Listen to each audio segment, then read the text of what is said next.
All right, for today's edition of Odd Talk, we welcome Jorge Pérez from Ensemble Español. Jorge, it's so great to have you here. Gracias, Rich. Great to be here.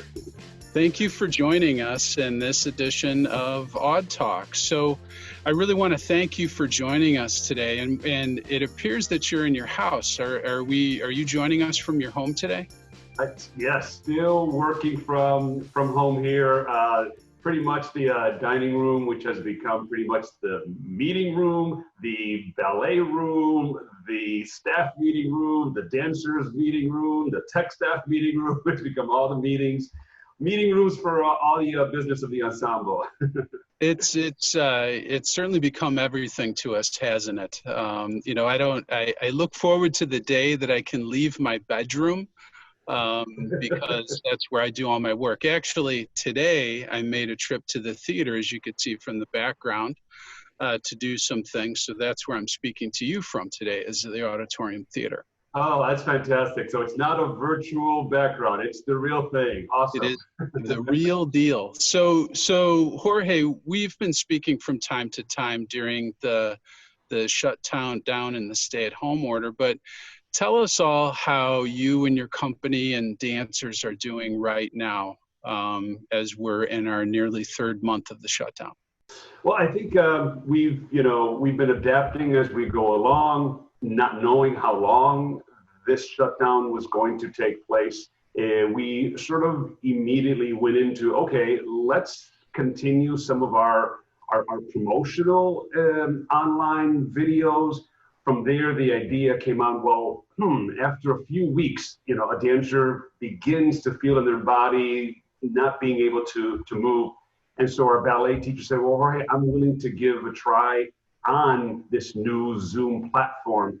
And so we gave it a try. And right now the dancers are having their ballet classes twice a week on Zoom. And I will say that when I first viewed them, Irma and I was really emotional because to see everyone working from different parts of their homes, wanting to keep the art form going was just, it was just touching. And to see them all separated yet united as one, following, our ballet instructor, it just, really inspired me to know that, okay, we've definitely got to keep going. And that is structure, just became the norm. Okay, what else can we do? So we're doing meetings with the dancers, with the staff, with the tech staff. We've come up with some wonderful, actually the dancers and the staff have come up with some really cool ideas, bringing back ballets with commentaries on there from choreographers. We had to cancel our American Spanish Dance Festival, which is the biggest event that we produce with guest artists from Spain. We were going to premiere 2 full company choreographies. And the beauty of it was, well, the whole world is on lockdown.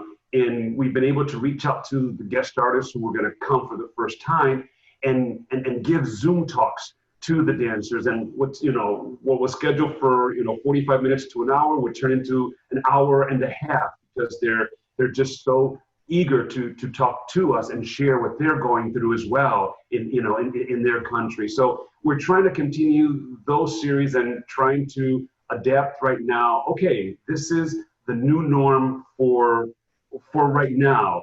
It's not easy. It's not the way the art form works, but at least we stay connected. And you, I must say, Ensemble Español, under your direction, has really done an incredible job at shifting and creating online content. And I even think, this shows what an amazing leader you are. I even think I saw one of your video installments where you were wearing a wig and you were jumping into a certain scene. Can you tell us a little bit about that?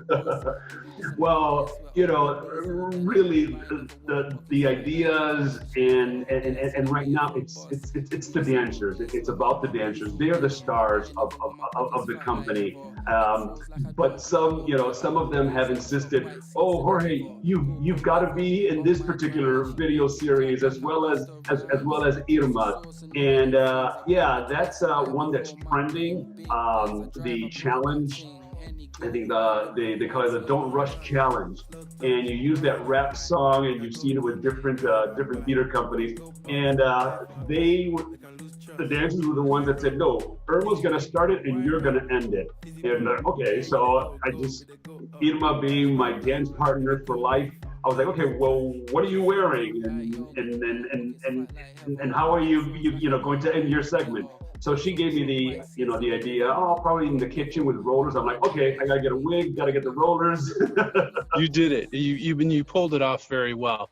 Now, before we get too deep in our conversation, I think we have to assume that maybe somebody is going to be dialing in and seeing this Odd Talk and may not know a lot about Ensemble Español. So could you just give us just a brief overview and mission under your direction for Ensemble Español? Wow. Well, the Ensemble Español is the premier center for Spanish dance in music in residence at Northeastern Illinois University. It was founded by Dame Libby Camacho back in 1976. She came to Northeastern in 1974 with her mom, concert pianist Dorothy Camacho, who happened to have won her Chopin Award there playing piano on the stages of the Auditorium Theater back in 1933 at the age of 11. And yeah, so Northeastern embraced Dame Libby's performance, asked her to become an artist in residence. And from there, Northeastern never let her go. And she continued her efforts and her work of presenting all styles of Spanish dance, the classical, the folkloric, the escuela bolera, flamenco, contemporary and traditional formats, working with choreographers internationally as well as locally and nationally. And, Irma and I pretty much grew up in the ensemble. We started out as teenagers. And Dame Libby, who was a master of doing it all. I mean, she was choreographing, she was writing the grants, she was dancing herself. She was just a powerhouse, and she just shared all that knowledge with us, which is why many of the dancers have different hats. And it's like, oh my gosh, just because that was passed down to us as, the successors.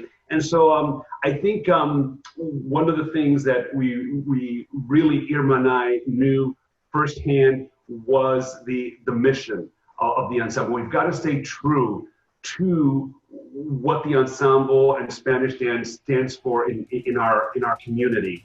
And of course, there's a whole historic perspective on there, but it's in our mission to work contemporary, making sure that we are up to date with what's happening in our society, and that's reflected in our productions. And I think it provides a huge variety of programming that people leave.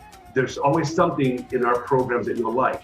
And then being in residence at an institution like Northeastern, who embraced us since day one, there we are offering academic classes for college credit in the art form. We've got 3 scholarship endowments. I mean, our dancers can actually dance their way through college. What an opportunity. And so, starting off the program as young as 4 years old, all the way through, adulthood really ensures for the ensemble to go on for generations. And then to have the caliber of artists that we continue to bring, we ask the dancers, what's on your wish list? And so Irma and I look at that roster, it's like, okay, yes, let's try this, up and coming choreographer, let's try this particular artist.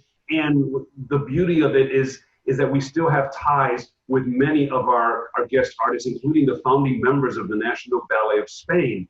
And they're really, invested as a stakeholder in our company, as are many, many artists throughout the U.S. So you've clearly, by your explanation and by myself as a witness to it, you've done everything you can to remain relevant and remain true to your mission. And it's really been an honor to be somehow a part of that and to watch you do that. Now, I kind of want to turn the conversation back towards when we first met. And, you know, I think we have to add another name to this conversation, probably two other names to this conversation. But I'm going to start off the story, and then Jorge, I'm going to ask you to finish the story. Okay.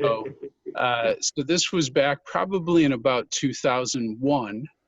And when I was working at the Auditorium Theater as the general manager, I had a conversation with our chief marketing officer at the time, who also worked development as well, Judy Green. And Judy said, Rich, I met this woman named Dame Libby Comaico, Ensemble Español, amazing, beautiful dance. You and I really need to figure out how to get them on the auditorium stage. There you go. Now it's over to you. Very, very exciting when we heard that you were considering to have the ensemble on there. It became full circle for Dame Libby because of her love for the art form, and of course what being in the Auditorium Theater meant to her because of her connection to to her mom. But I think Rich, what you and Judy did for the Ensemble Español, which we will be grateful for our artistic life, is that you gave a platform to the ensemble that really highlighted and shined the works of our company. And you can only do so much in the spaces that you have before you. And of course, to have the auditorium, really, I mean, it was your board members who said, oh my gosh, when we presented Bolero there, who said, oh, you cannot open with this. You need to close with this, magnificent number. It's like, wow, wait, but we always close, with live flamenco, segments and ballets. And they were like, no, you have got a closer here. You've got something very special. I guess like what Revelations is to Alvin Ailey, Bolero immediately was seen as, oh, that's Ensemble Español's, trademark. And so I think once you provided us that platform, that outreach, the work and the company and the dancers, we felt like we were validated in the community. I know we had been there already, 3 decades, but it really brought us to the stages in the community that didn't know about us, including our own colleagues from Joffrey to Hubbard to Gus. It really gave us that, that visibility. And my gosh, again, and to be part of the international series of the Auditorium Theater, and then to have the Auditorium Theater community embrace us. My gosh, and the reviews, it's like, wait a minute, the reviews were incredible. We're like, but we've been doing this work. But again, it was that platform opportunity that really was a game changer for us. So thank you so much. And the thanks go to you, Jorge, because it's been a relationship that we're certainly proud to be associated with, and we hope can continue in perpetuity here. So, absolutely, thank you. Won't that be fun, right? When you and I was about to say old men, but at least for me, I am an old man right now, and that feels like a long time ago. But many, many years from now, we'll be looking back and just having fond memories about all the performances that you've had here, which I think we're at a total of about 14 right now. Is that right? Correct, yeah. We're at 14. 5 have been the ensemble solo on the program, and then the others have been in collaborations with the Stomping Grounds Festival and also Dance for Life. So Jorge, in the last few weeks, since the death of George Floyd, we as art companies, we feel like we've been challenged, and you and I have talked a little bit about this. We've been challenged to address racial inequity, in what we do and how we present ourselves and within our own organizations. So what does this type of a question, what does this mean to Ensemble Español? Well, I think right now for the ensemble, We are still sort of dealing and having those conversations right now. I think we're all shaken up to this an unfortunate reality that's in the American society. We really have to face the reality of racism. And I think one of the things, because of the ensemble's work, I mean, we are a mosaic of world cultures. If you ask us, Jorge, how many Spanish dancers do you have in the ensemble? It's zero, none. We all represent and come from different cultures, all for the sake of this one art form that we all are so passionate about.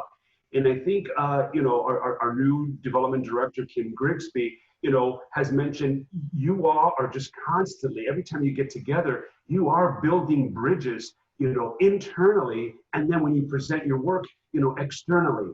And so, okay, how do we take that and make sure that that is happening wherever we go?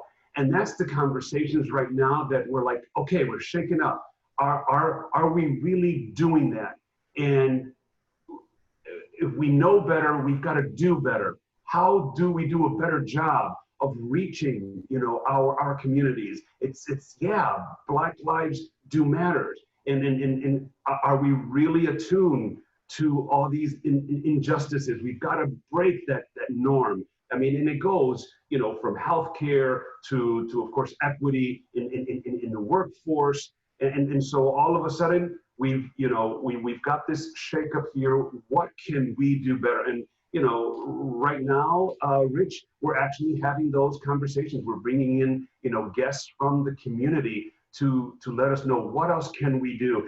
What else can we have our dancers who are in the forefront of the ensemble? They're in the front lines, empowering them to know, hey, this is what you're doing.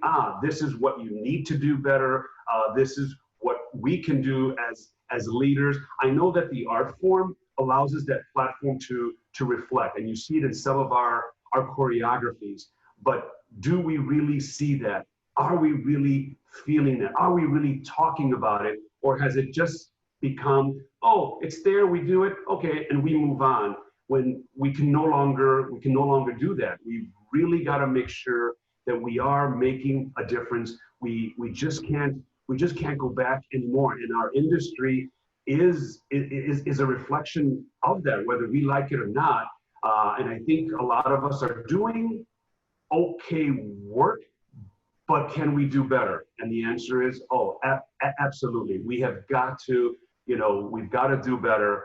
And I think, working together and beyond, and making sure that these injustices don't ever happen again. And we have we have a new generation that's watching this, and they cannot be told, oh, it's okay. No, it's not okay. And they're the ones that are going to carry that torch. But it's the structure right now that we need to change. Jorge, I think you bring up such a strong point, because it's now, I think we've all realized it's not enough if I'm not a racist or you're not a racist. The question then becomes, what else can we do to change the narrative and change the story? We're at a pivotal time right now, and I think that's what you just described, as how do we do more to change the course of history? How do we do this? So Jorge, in this incredibly intense time, as we're all longing for the day when we can be open again and host live performances, what keeps you hopeful and keeps you moving through your day and getting up and getting out of bed and charging through your day, as I know you do? Rich, it's you. It's people like you. It's stakeholders that have been with the ensemble for so many years that are looking forward to our return. It's the dancers. My God, every single day, hearing from them and staying connected. It's my partner in crime, Irma, who have all these ideas for us, move forward on new projects, and that theater right behind you can't wait to have these collaborative works ongoing to share with the community. It's the loss that we had for our festival this past summer, and all those wonderful works and guest artists, where they're now just being bumped into the next season. And so I think right now that's what keeps us going, and we're even connected with other choreographers throughout the nation, and even internationally in Spain, and they're also wondering how are we doing. And I think with each other, making sure that we stay focused, and this is just all temporary, but I think it also causes us to pause and appreciate more. We're never going to be, we're not going back to normal. Everyone's talking about, oh, I can't wait for things to go back to normal. No, between the George Floyd unfortunate setback, the unfortunate pandemic, the recession, we can't go back to a normal. And I think right now, to know that what we love could have been taken away, and for many institutions, they're not coming back. And how do we then reassure for that never to happen again? So I think this is a time where we're reflecting on preserving the art form, but more so, how do we, safeguard the institution that we've been carrying on for so long? And so right now, the breaks have really made us think about all those sectors of our programming that we look forward to, but more so, how do we, safeguard the ensemble for the next pandemic or, the next crisis? And so, I think that's, what's pretty much, keeps us going. And as you know, Rich, we've had, conversations, making sure how are we doing with our own, institutions. And I think that's the key right now. Let's stay connected. Where can we give a hand? Right now, perhaps even space-wise or programming-wise, that opportunity now more than ever could really make or break institutions right now. So well put, Jorge. This type of a situation, which I heard you say, is reminds us of what is really important to us, and reminds us of how we need to protect ourselves for the future to ensure that we can continue and grow and just continue to do our best. Yeah. So Jorge, I'm going to ask you one final question, and it's going to be a challenging one. Okay, so put your seatbelt on here, because I'm going to ask you to come up with just one favorite memory, one single favorite memory of Ensemble Español in the Auditorium Theater. Oh, that's a toughie. Oh, man. Oh, boy. Wow. With our history with the Auditorium, I don't know if you knew this or not. I might have shared this with you in the past, but the Auditorium Theater was the stage where I received my high school diploma from Roberto Clemente High School. And I remember the first day of the walkthrough. There was no walkthrough. The day of the graduation is the day that we were presenting our diplomas. And don't ask me who the guest speaker was, because of the power of that theater and those lights. Every single graduate's hat was up in the air looking at, where are we? Are those stars underneath us? And to be able to get on that stage and accept my diploma and look back at my family and the power of that theater, and having that passion for the art form, it's like, wow, wouldn't it be cool to be on this stage dancing, performing, and a decade and a half later, that sort of dream, comes through. But I think, watching, I don't have that. Watching the ensemble and Dame Libby's works, come to life in a format that just enriched the company.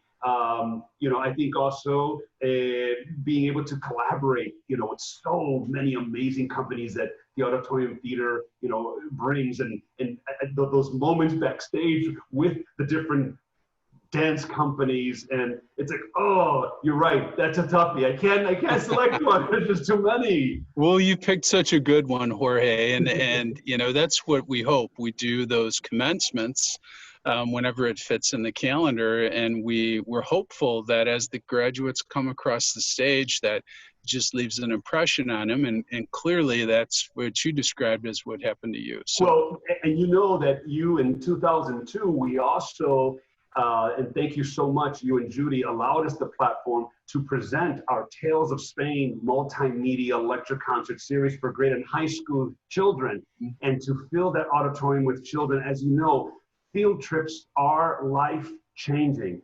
And even before that curtain went up on our program, you had already changed lives stepping into that theater. And I know internally, many of our dancers have, their lives have changed because they saw a school show of an ensemble, or they came to one of our field trip Tales of Spain series. So yeah, and again, I'm looking forward to continuing that collaborative, important work, because it's life-changing. Field trips and just attending that historic landmark theater is just life-changing. We truly need 130 more years of life-changing experiences, and that's what I look forward to. That's what I know you look forward to. Jorge Pérez, thank you so much for joining us today. We're so grateful to have a relationship with you that we do, and with Ensemble Español. Thank you, my friend. Oh, thank you, buddy. Thank you.